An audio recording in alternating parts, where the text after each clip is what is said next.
마가복음 10장 46절에서 52절까지 함께 교독합니다. 46절 제가 먼저 읽습니다.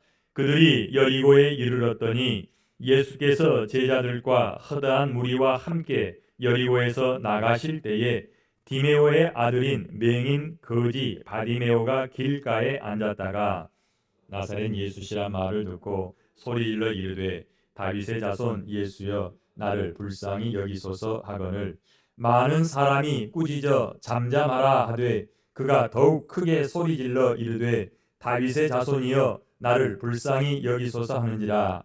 예수께서 머물러 서서 그를 부르라 하시니 그들이 그 맹인을 부르며 이르되 안심하고 일어나라 그가 너를 부르신다 하매 맹인이 겉옷을 내버리고 뛰어 일어나 예수께 나아오거늘 예수께서 말씀하여 이르시되 내게 무엇을 하여 주기를 원하느냐. 맹인이 이르되 선생님이여 보기를 원하나이다. 함께 읽습니다. 예수께서 이르시되 가라 내 믿음이 너를 구원하였느니라 하시니 그가 곧 보게 되어 예수를 길에서 따르니라.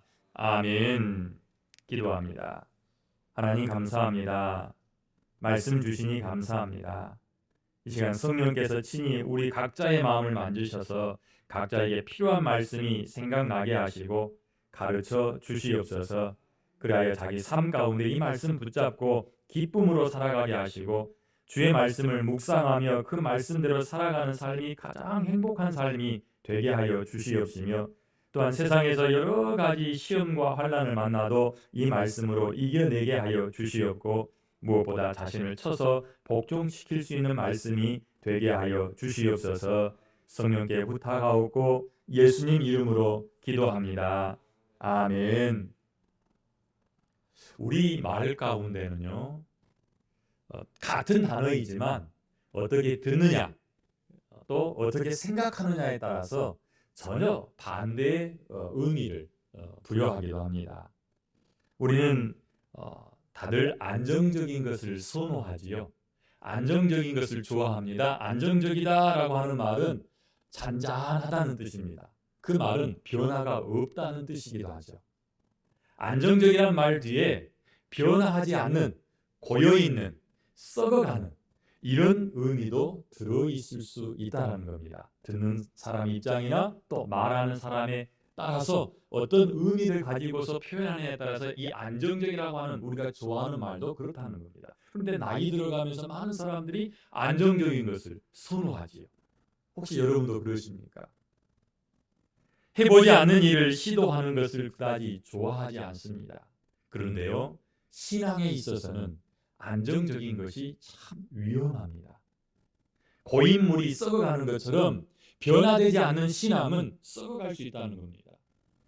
더욱이 우리가 겉사람은 후패하더라도 우리의 속사람은 날로 새로워져야 하고 우리의 신앙이 우리 주 예수 그리스도의 장성한 분량에 이르기까지 쉬지 않고 자라나야 함에도 불구하고 우리가 안정을 취한다면 우리는 머물러 있기를 원하는 거죠.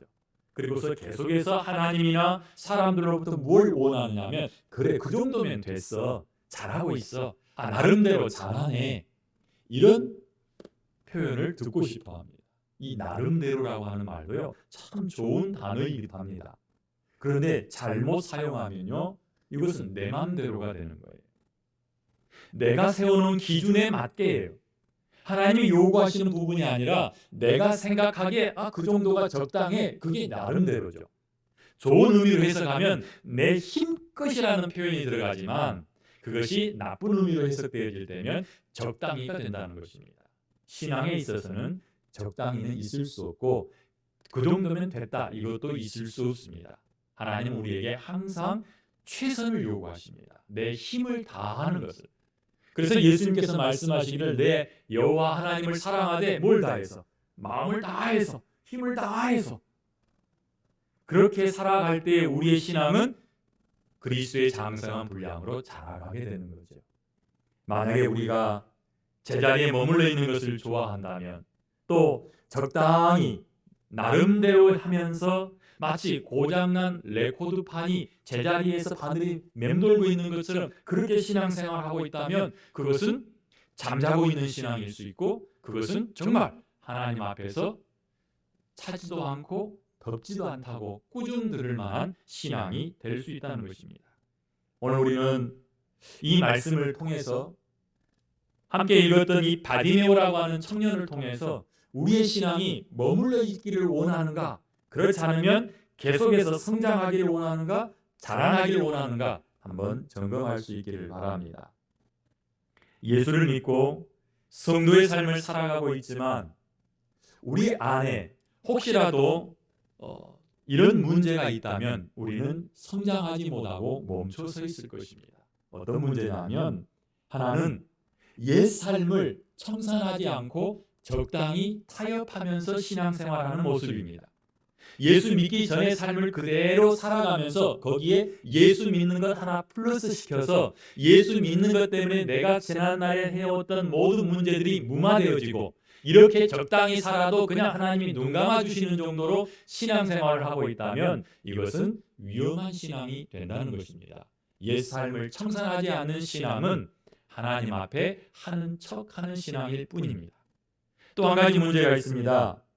내가 예수를 믿었지만, 예수 그리스도를 따라다니지만 내 안에 갖고 있던 고질적인 상처들에 대해서 치유받지 않으면 나는 애를 써도 내 안에 있는 상처 때문에 성장하지 못하고 늘 내 약점을 드러내게 되어 있습니다. 우리 안에 회충이 있다면 아무리 좋은 음식을 먹어도 살로 가지 않을 것입니다. 그와 같이 우리 마음에 어렸을 때, 그렇지 않으면 사람들로부터 받은 여러 가지 다양한 상처들이 있는데 그 상처를 예수 그리스도에게 내놓고 예수 그리스도의 만져주심을 통해서 치유되지 않으면 이 상처가 쓴뿌리로 굳어져 가고 우리의 생활 속에서 드러나게 되는 거죠. 그래서 그것이 우리를 깎아먹는 겁니다.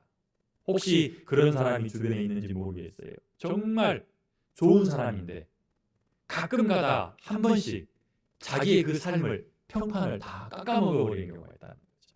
이런 사람들일수록 혹시라도 상처 때문에 그렇게 될 수도 있다는 것입니다. 오늘 이런 부분들을 살펴보면서 혹시 내게도 나만 모르고 주님도 알고 계시고 다른 사람도 알고 있는 문제 때문에 내 믿음이 성장하지 않고 제자리 걸음하고 나를 답답하게 하는지 살펴볼 수 있었으면 좋겠습니다. 오늘 우리가 읽은 본문 말씀에 들어가기 전에 제가 몇 사람을 소개할 겁니다. 하나는 예수님을 찾아왔던 어떤 사람입니다. 그의 이름을 기록하지 않아요. 그런데 우리는 이 어떤 사람을 부를 때에 부자 청년이라고 말하죠. 마태복음 19장에 이 사람에 대한 이야기가 나옵니다. 그는 재물이 많이 있어서 우리는 쉽게 그를 부자 청년 이렇게 말합니다. 그가 예수님을 찾아와서 던진 질문이 하나 있어요. 내가 무슨 선한 일을 해야 영생을 얻겠습니까? 하고 예수님께 질문을 합니다. 그가 던진 질문 속을 들여다보면 굉장히 고민하고 있는 것 같아요.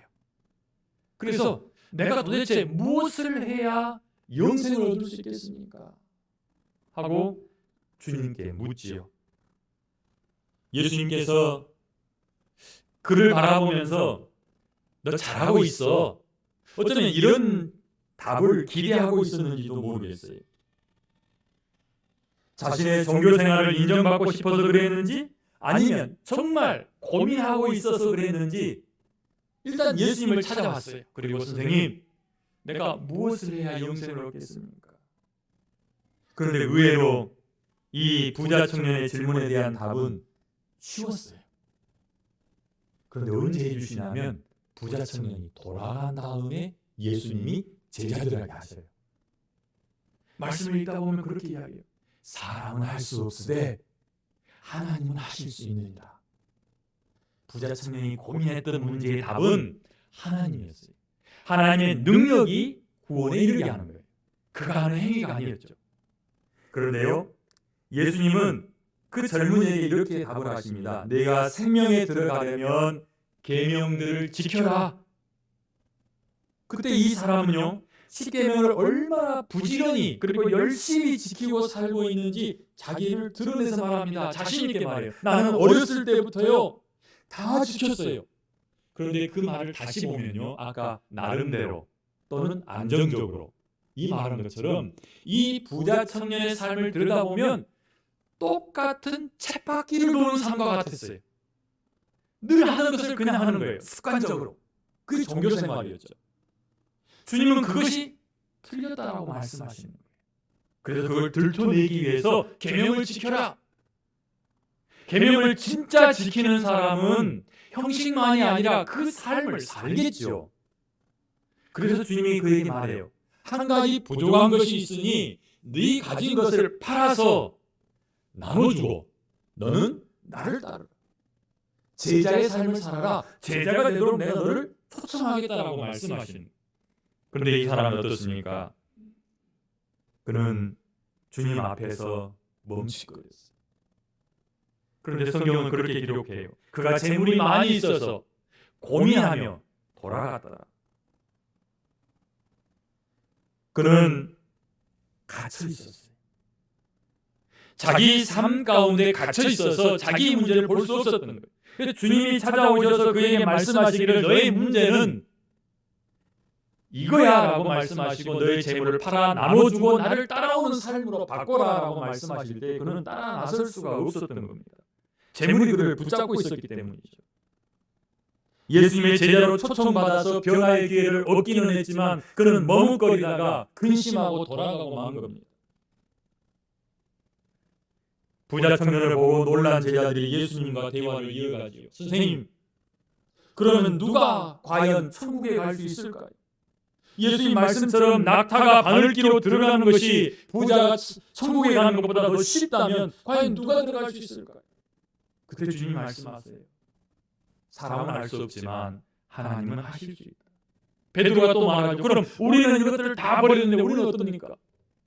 베드로가 하시는 말씀은 나와 같이 다스리게 될 것이다. 또 말씀합니다. 내 이름을 위하여 집이나 형제나 자매나 부모나 자식이나 전토를 벌인 자마다 여러 배를 받고 또 영생을 상속하리라. 영생은 언제 받는 거예요?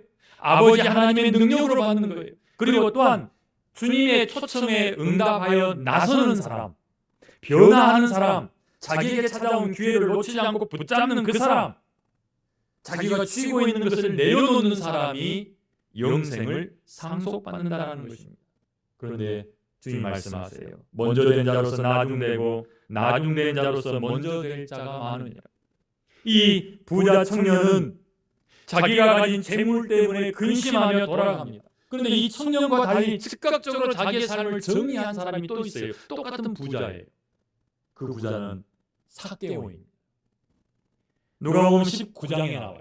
마가복음 19장에서는 부자 청년에 관한 이야기가 있다면 누가복음 19장에는 부자 삭개오에 관한 이야기가 있어요. 똑같은 부자예요. 그리고 똑같이 주님을 만났어요. 똑같이 자기들의 고민을 갖고 있어요. 문제도 가지고 있어요. 그런데 부자 청년은 재물 때문에 근심하며 돌아갔고요. 삭개오는 그 재물로부터 벗어나는 거예요. 그를 한번 볼까요? 예수님에 대해 관심이 있었고 예수님을 찾아갔습니다. 하지만 부자 청년과는 달리 삭개오는 예수님 앞에 나설 수가 없었어요. 그래서 그는 뽕나무로 올라갔고요. 삭개오를 아시는 주님이 삭개오가 올라간 뽕나무 앞에 오셔서 말씀하시죠. 삭개오야 내려오너라. 내가 오늘 너희 집에 유하겠다. 좋은 마음에 삭개오는 예수님을 모시고 자기 집으로 갔어요. 그리고 저녁 식사를 정말 정성스럽게 대접합니다. 예수님에게만 대접하는 게 아니라 자기의 친구를 다 불렀어요. 세리와 창녀와 자기와 비슷한 처지에 있는 사람을 다 불러들인 거예요. 그리고 함께 식사를 하다가 갑자기 삭개오가 일어나서 모든 사람들 앞에서 선포합니다.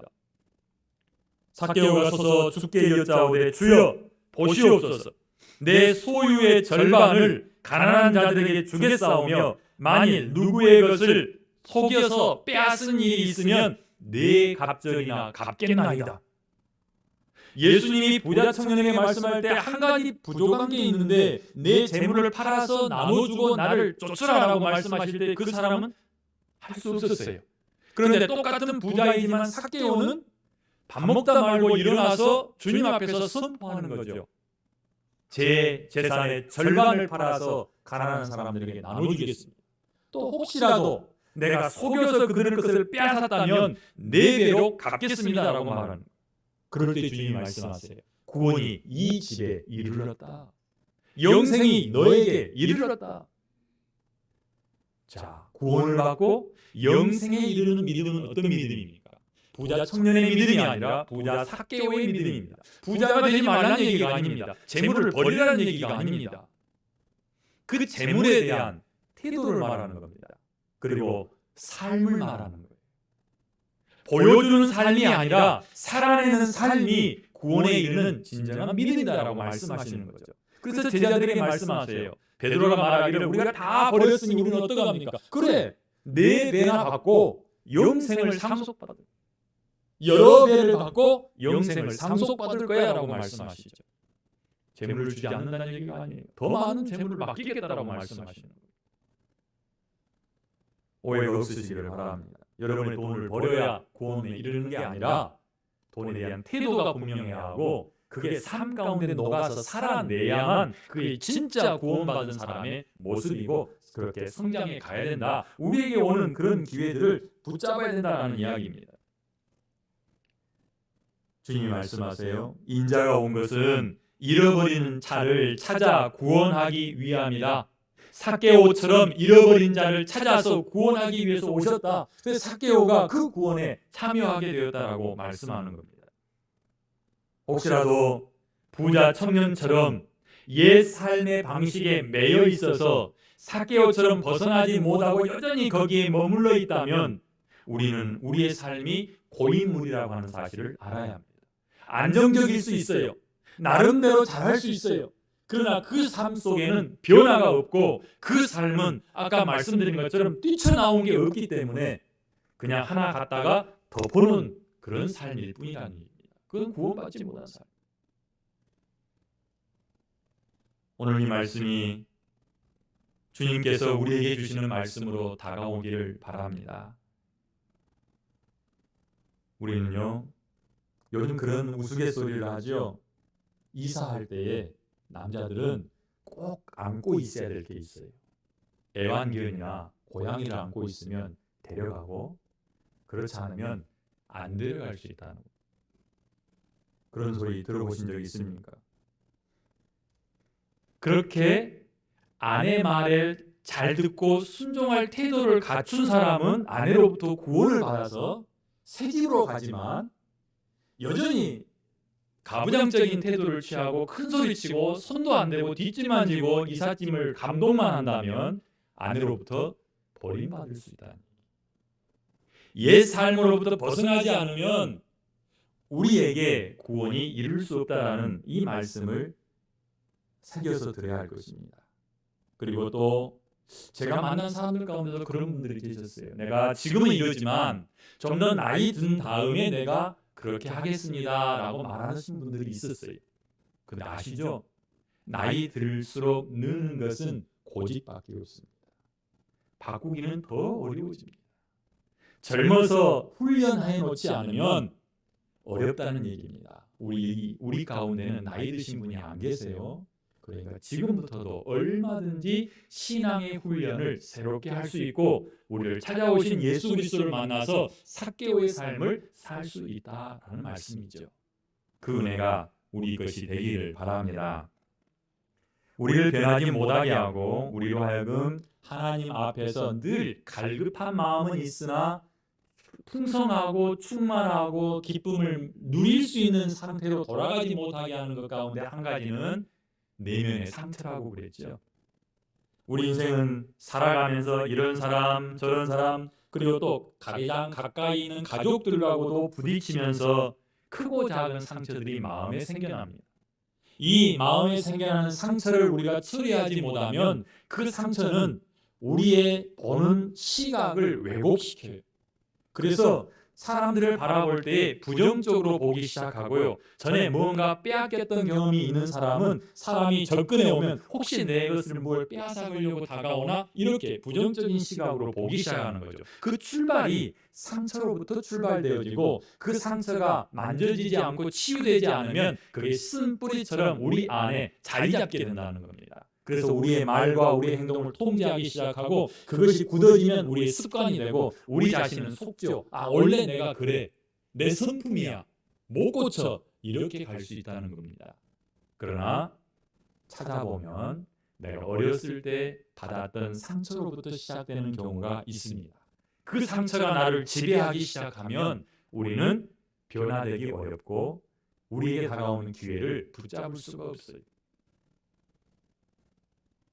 자, 우리가 요즘 묵상하고 있는 사무엘 하를 보면 압살롬에 대한 이야기들이 많이 나오고 있습니다. 이제 지나가서 죽어버렸지만 압살롬은요 살인자였죠. 반역자였습니다. 언제 어떻게 해서 그렇게 압살롬이 살인자가 되고 반역자가 되고 폭력자가 되었을까요? 우리는 쉽게 그가 성폭행당한 여동생을 위해서 암논을 죽였다라고 생각할 수 있어요. 그런데요, 당시 형제들 사이에 보이지 않는 권력 다툼이 있었다는 것을 알게 된다면 압살롬을 새로운 눈으로 바라볼 수 있어요. 압살롬의 살인, 아버지를 향한 반역, 그리고 의붓 어머니들을 향한 성폭행이 단순한 문제가 아니라는 것을 알 수 있다는 거예요. 어디서부터 시작되었을까요? 다윗에게는 아들들이 많이 있었어요. 하지만 그 모든 아들들 가운데 가장 첫째 아들은 누군지 아십니까? 죽어버린 암논이었어요. 이스라엘 법대로 한다면 장자인 암논이 왕권을 받아야 되겠죠. 그런데 다윗은 마음을 누구에게 주고 있냐면 압살롬에게 주고 있어요. 그래서 압살롬이 암논을 죽이고 도망가서 3년 동안 피해 있을 때에 늘 압살롬을 생각했어요. 오죽했으면 요압이 가서 압살롬을 억지로 데려왔었겠습니까? 그런데 압살롬이 그때 돌아와서도 그는 다윗왕을 만나지 못하죠. 우리는 이 압살롬과 다윗 사이에 있는 그 미묘한 문제들을 한번 생각해 볼 필요가 있어요. 그러면 압살롬이 많은 상처 가운데 있었다는 것을 알게 돼요. 암논은 왜 압살롬의 여동생을 건드렸을까요? 정말 사랑했다라고 말하는데 그 사건이 있는 다음에 사랑한 것보다 더 미워해서 다시 얼굴도 안 봤다라고 표현을 해요. 저는 그 표현 속에 이런 것들이 있지 않을까라고 생각을 해봤어요. 암논이 계획적으로 압살롬을 건드린 거다. 왜냐하면 암논이 장자여서 왕권을 받아야 되는데 압살롬이 사랑받고 있어서 왕권에 대한 위태로움이 있으니까 시비를 거는 겁니다. 그래서 다말을 건드렸고 압살롬은 그 일로 인해서 3년 동안 그걸 품고 있다가 암논을 죽이고 또 3년 도망가 있다가 오면서는 아버지를 반역할 생각을 해요. 그리고 나중에 자기가 왕이 되고요. 왕이 된다면 자기 여동생을 폭행했던 암논을 죽인 사람이 자기 아버지의 여자들을 건드리죠. 이 모든 것이 그 아들들 사이에 있었던 상처들을 통제하지 못해서 생겨난 문제가 아니었는가 이렇게 생각해 볼 수 있다는 겁니다. 자, 압살롬에게는 늘 분노가 있었어요. 그 분노 가운데 하나 표출된 것이 요압을 부르는데 요압이 오지 않자 요압 밀밭에 가서 불을 질러버립니다. 항상 그 안에 그런 분노가 있었어요. 암논을 대할 때도 분노를 대하고요. 사람들을 대할 때 그는 늘 분노를 대합니다.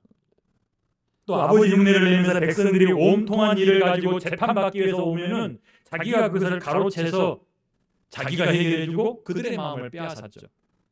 왕이 되려는 그의 욕심 뒤편에는 왕권으로 생겨나는 그 마음의 상처가 있었다는 것입니다. 압살롬 안에 있었던 그 상처가 살인과 반역과 폭행으로 이어진 겁니다. 자, 삭개오의 고백을 다시 한번 볼까요? 삭개오는 일어서서 주님께 말합니다. 내 소유의 절반을 가난한 자들에게 주겠습니다. 내 문제를 주님 앞에서 해결하겠습니다 라고 표현을 하죠. 압살롬은 그 문제에 끌려서 그 상처 때문에 더 큰 악행을 저질러 가지만 삭개오는 예수 그리스도를 만난 다음에 그 상처를 예수 그리스도 앞에 내어놓게 되고 예수 그리스도로부터 그 마음이 치유되었기에 그는 결단 내리고 자기의 재산을 베풀 수 있었던 겁니다. 사람들 앞에서 자신의 문제를 공개적으로 드러낼 수 있었던 것은 주님이 거기 계셨기 때문이고 주님이 찾아오셨을 때 그는 놓치지 않고 그 기회를 붙잡았기 때문에 그렇게 자기를 바꿀 수 있었다는 거죠. 그도 여전히 똑같은 습관 속에 갇혀 있었어요. 내가 누군가를 속여서라는 표현 속에 자기가 그렇게 속이면서 해왔다는 거죠. 우리는 잘 압니다. 세리가 얼마나 백성들에게 욕먹던 사람인지. 욕먹을 이유는 세리는 남의 것을 빼앗았기 때문에 자기에게 준 권력 가지고 불쌍한 백성들의 것을 빼앗은 사람이 바로 세리였던 거죠. 자, 자기 문제를 주님 앞에 내어놓지 않으면 부자 청년처럼 압살롬처럼 해결할 수 없습니다. 그러나 자기 문제를 내어놓으면 삭개오처럼 자기의 삶을 바꿔낼 수가 있다는 겁니다. 오늘 우리가 읽었던 마가복음 10장에는 그렇게 자기 삶을 바꾼 한 청년에 대한 이야기가 기록되어 있습니다. 그는 누구라고 설명하고 있습니까? 오늘 우리가 읽었던 말씀을 보면 그를 소개하는데 이렇게 소개해요. 그들이 여리고에 이르렀더니 예수께서 제자들과 허다한 무리와 함께 여리고에서 나가실 때에 디메오의 아들 맹인 거지 바디메오가 길가에 앉았다가라고 말합니다. 바디메오 이렇게 말하죠.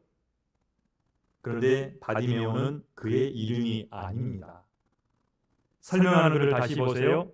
디메오의 아들 그러죠. 디메오의 아들 맹인 거지 바디메오가 앞에 디메오의 아들이라는 표현을 히브리 말로 말하는 게 바디메오예요. 바가 아들이라는 뜻이에요. 그러니까 바디메오는 그의 이름이 아니라 디메오의 아들 이렇게 표현하는 거죠. 이름도 없는 맹인 소년이라 이렇게 말할 수 있을 거예요. 맹인 청년이다. 그의 환경을 한번 보십시오. 그는 길가에 앉아 있습니다. 그는 맹인입니다. 그는 거지입니다. 그의 형편은 정말 형편없습니다. 하지만 그에게 있어서 다가왔던 그의 인생 문제, 거지였고 가난했고 불쌍하게 소경이었던 그의 처지는 그의 인생을 완전히 바꿔버리는 기회로 작동하게 됩니다. 예수님을 만났을 때에 그는 그 기회를 붙잡았고 눈도 떴고 구원도 받았기 때문입니다. 눈먼 것이 예수를 간절히 찾을 수 있는 힘이 되었고요. 그는 자신의 삶에 비관하기보다는 예수 그리스도를 향한 어떤 갈급함이 그의 삶을 바꿔놓게 된 거죠. 그리고 그 시간을 한번 보십시오. 예수님이 여리고로 들어올 때가 아니라 허다한 무리에 둘러싸여서 여리고를 나가실 때입니다. 조금만 지나면 예수님을 볼 수 없습니다. 또 허다한 무리에 둘러싸여 있기 때문에 자기 힘으로 걸어서 예수님을 찾아갈 수가 없어요. 부자 청년처럼 찾아갈 수 없고요. 삭개오처럼 나무 위에 올라갈 수 없어요. 그러니 부자 청년이나 삭개오보다 훨씬 더 좋지 않은 환경 가운데 놓인 게 바로 이 바디메오, 디메오의 아들인 거죠. 그러나 그는 자기에게 있는 그 환경을 돌파했습니다. 뚫어냈어요. 오히려 자기에게 있던 그 환경의 열악함이 예수님을 갈급하게 부르게 했어요. 사람들이 찾아와서 조용히 해라 하면 할수록 그는 더 큰 소리로 예수님을 불렀던 거죠. 자신을 찾아온 기회를 확실하게 붙잡은 것입니다. 글을 더 볼까요? 예수님께서 길을 가시는데 여리고성을 나가려다가 그 부르는 소리에 멈춰 서셨죠. 그리고서 예수께서 머물러 서서 그를 불러라 라고 말씀하십니다. 그때 사람들이 맹인을 부르면서 안심하고 일어나라, 이리 와라. 그때 이 맹인이 취한 태도가 있어요. 뭘 하는가 보십시오. 겉옷을 내버리고 뛰어 일어나 예수께 나온 겁니다. 겉옷은 그가 길에 깔고 앉아있던 자리입니다. 어찌 보면 그의 생업이죠. 우리로 표현하면 자리 깔고 깡통 놓고 구걸하고 있는 거예요. 그런데 예수님께서 자기를 부른다는 그 이야기 소리에 벌떡 일어나면서 뭘 버려버리냐면 자리를 버려버리고 겉옷을 버려버리고 깡통도 버려버리는 거예요. 나는 이제 예수 그리스도를 만났으니 이전 삶은 나와 관계가 없다라는 어떤 표현에 그렇게 나타난 거라고 볼 수 있어요. 다시 돌아오지 않는다는 거예요. 겉옷이 필요 없고 깡통이 필요 없고 나는 예수 그리스도를 만나서 내 인생을 바꾸겠다는 결단과 의지가 그 안에 고스란히 담겨 있다는 얘기입니다. 그는 예수님에 관한 소식을 들었을 거예요. 그리고 예수 그리스도를 만나면 내 눈도 뜰 수 있구나, 내 인생도 바꿀 수 있겠구나라는 믿음이 생겨난 거죠. 그리고 예수 그리스도가 지나간다는 소식이 들려올 때 그는 놓치지 않고 예수 그리스도를 붙잡은 거예요. 그러나 예수 그리스도를 붙잡을 때 자기 앞에는 열악한 환경이었기 때문에 가로막는 담벼락들이 여러 개가 있었어요. 허다한 무리가 예수를 품고 가거든요. 가까이 갈 수도 없죠. 그리고 곧 여리고성을 나가십니다. 그 순간에 그는 놓치지 않고 예수를 붙잡은데 생명 다해서 그를 붙잡은 거예요. 그렇게 결단하고 달려드는 이 맹인의 이 태도가 그의 삶을 바꿔내는데 결정적인 역할을 했다는 것입니다. 주님을 만날 수 있는 기회가 여러 사람들에게 주어졌어요. 허다한 무리도 주님을 만났어요. 그러나 그 허다한 무리 가운데는 이 디메오의 아들 바디메오와 같은 사람이 있다라고 기록해 놓은 것은 보지 못합니다. 함께 여리고에 있었지만 그들도 바디메오처럼 인생을 바꿨을지에 대해서는 의문이 있다라는 얘기입니다. 우리가 같이 예수 그리스도의 부르심을 받았지만 전혀 다른 삶으로 나갈 수 있다는 의미이기도 합니다.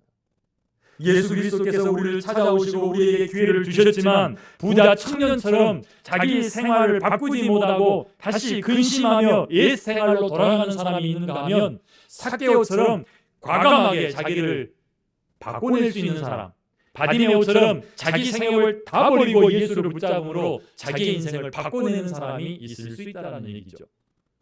그것은 스스로의 선택에 의해서, 스스로의 노력에 의해서 이루어지는 것입니다.